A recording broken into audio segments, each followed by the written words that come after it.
এবার আপনি যদি খাটো হন, মানে আপনার থেকে যদি কোনো লম্বা মানুষ হয়, এটা আমাদের পুরুষাঙ্গ ধরে নিলাম। হ্যালো বন্ধুরা, কেমন আছেন? আশা করছি খুব ভালোই আছেন। তো চলে আসলাম আবারও একটা নতুন ভিডিও নিয়ে।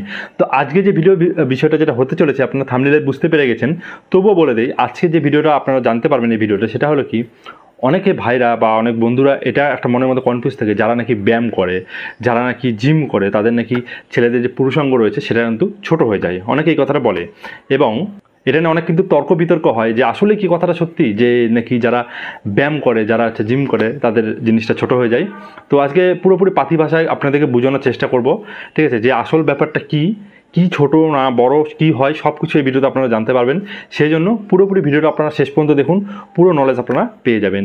আর হ্যাঁ, ভিডিওটা দেখার পরে যদি আপনাদের কোনো রকম ইনফরমেশনটা কাজে লাগে বা আপনারা কিছু শিখতে পারেন, তো অবশ্যই চ্যানেলটিকে সাবস্ক্রাইব করে পাশে বেল আইকনে প্রেস করে দিতে ভুলবেন না, এরকম টাইপের আরও ভবিষ্যতে ভিডিও পাওয়ার জন্য। আর খুব তাড়াতাড়ি আমি ওয়ার্কআউট ভিডিও নিয়ে আসছি, বাড়িতে আপনারা কী ব্যায়াম করতে পারেন সব কিছু ভিডিও নিয়ে আসতে থাকবো ধীরে ধীরে। তো চলুন মেন ভিডিওর দিকে এবার আমরা চলে যাই। দেখুন, এই সমস্ত কথা কারা বলে, যে নাকি যারা জিম করে বা যারা ব্যায়াম করে, বেশিরভাগ জিমের উদ্দেশ্যে এই কথাটা বলা হয়, যারা নাকি জিম করে তাদের সেই সব ছেলেদের পুরুষাঙ্গটা ছোট হয়ে যায়। তো এই কথাগুলো তারাই বলে যারা কোনো সময় জিম টিম কিচ্ছু করে না, যাদের সাথে জিমের কোনো রকম সম্পর্ক নেই বা কোনো রকম ব্যায়ামের সাথে কোনো সম্পর্ক নেই, সেই সব লোকরাই কিন্তু এই কথাটা বেশি বলে। কারণটা কি, তাদের নলেজের অভাব রয়েছে, সত্যি বলতে নলেজেরই অভাব রয়েছে। তারা যেটা বলে ভুল বলে না, একদিকে দেখা গেলে তারা সঠিকই বলে, আবার একদিকে দেখা গেলে তারা ভুল বলে।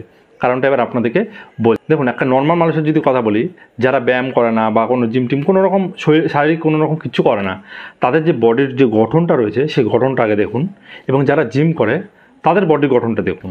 দুটোর মধ্যে কিন্তু অনেকটা আপনারা আলাদা পাবেন। আলাদা পাবেন কোথায়? মানে মাথা থেকে, মানে মাথা বলতে ঘাড় থেকে একবার পা অবধি কিন্তু কিছু না কিছু আপনারা দুটোর মধ্যে কিন্তু অনেক ফারাক দেখতে পাবেন। এইবার মেন ব্যাপার আসি, যারা ব্যায়াম করে, মানে যারা জিম টিম করে, তাদের কি হয়, পুরো শরীরে কিন্তু খাস থাকে, ঠিক আছে, 1 নম্বর। 2 নম্বর, তাদের থেকে তাদের মাসল মাসটা বেশি হয়, মানে তাদের শরীরটা কিন্তু চওড়া থাকে অনেক, এটা হলো কারণ।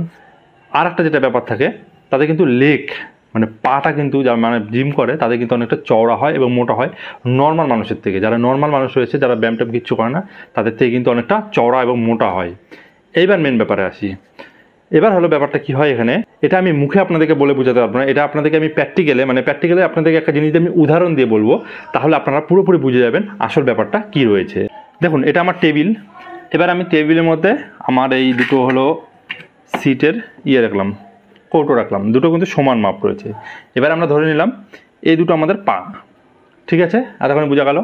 এইবার এই দুটো আমরা যদি পা হয়, এটা আমাদের যারা জিম করি তাদের কথা বলছি, ঠিক আছে, এই দুটো আমাদের পা। এবার এর মধ্যে যখন আমরা একটা ছোটো জিনিস ঢুকিয়ে দিলাম, মানে আমাদের এটা ধরতে হবে ওই জিনিসটাই, আমি যেহেতু বললাম আচ্ছা পাতি বাংলা ভাষায় বলবো, এটা আমাদের পুরুষাঙ্গ ধরে নিলাম। এইবার আমাদের যখন এই পা দুটো যখন মোটা থাকবে, পা দুটো আমাদের যখন শরীর থেকে বেশি বড় হবে, মানে আমাদের শরীর থেকে বড় বলতে যারা ব্যায়াম ওয়ার্কআউট করে তাদের পাটা তো এমনিতে বেশি মোটা থাকে, চওড়া থাকে, মানে বডি বিল্ডারদের কথা বলছি। নর্মাল ব্যায়াম করলে তত বোঝা যায় না, যারা বডি বিল্ডার তাদের কথা বলছি, অনেক চওড়া থাকে। এবং সেই জিনিসটা যখন চওড়া হয় তখন অটোমেটিকলি এই জিনিসটা ছোটো মনে হবে, এটা সাধারণ ব্যাপার। এইবার একটা যদি নর্মাল মানুষের কথা বলি, নর্মাল যারা ব্যায়াম ট্যায়াম কিচ্ছু করে না, এই জিনিসটা যদি চিকন থাকে, মানে পা দুটো যদি চিকন থাকে, তাহলে এই জিনিসটা কি কোনো ব্যাপার না, এরকম সেম মনে হবে। মেন হলো আমার বোঝানোর একটাই উদ্দেশ্য, যারা ব্যায়াম করে তাদের যেমনটা তেমনই থাকে, যেটা হওয়ার সেটারই হয়। কিন্তু মেন যেটা ব্যাপার আছে সেটা হলো তাদের পায়ের গঠনটা বেশি বড় মনে হয়, এবং পায়ের গঠনটা যখন বেশি মনে হয় এর ফলে মনে হয় কি জিনিসটা ছোট লাগছে। এবার আপনারা একটু লক্ষ্য করবেন, যারা মানে প্রচণ্ড লম্বা মানুষ রয়েছে, হ্যাঁ, এবার আপনি যদি খাটো হন, মানে আপনার থেকে যদি কোনো লম্বা মানুষ হয়, আপনি যদি ওই লম্বা মানুষের সামনে গিয়ে দাঁড়ান, আপনাকে কী মনে হবে, আপনার সব বেশি খাটো, মানে আপনার খাটো তো আছেনই, কিন্তু আপনাকে বেশি খাটো মনে হবে। এটাই হলো এরকম ব্যাপার, যারা ব্যায়াম করে তাদের ছোট হয়ে যায়, এরকম কোনো কিছুই না। দেখতে ওরকম মনে হয় কিন্তু আসলে ওরকম কোনো কিছুই না, এটা একটা পুরোপুরি মিথ কথা, ঠিক আছে। তো আপনাদের এটা কারা কাদের জানা ছিল অবশ্যই কমেন্টের মাধ্যমে জানাবেন। আর ভিডিওটা দেখে কিছু যদি শিখতে পারেন, চ্যানেলটিকে সাবস্ক্রাইব করে পাশে বেল আইকনে প্রেস করে দেবেন এরকম টাইপের আরও ইনফরমেশন ভিডিও পাওয়ার জন্য। তো আজকে আমি রাত্রে কি ফেসবুকের নতুন ভিডিও নিয়ে thank you, take care, bye by.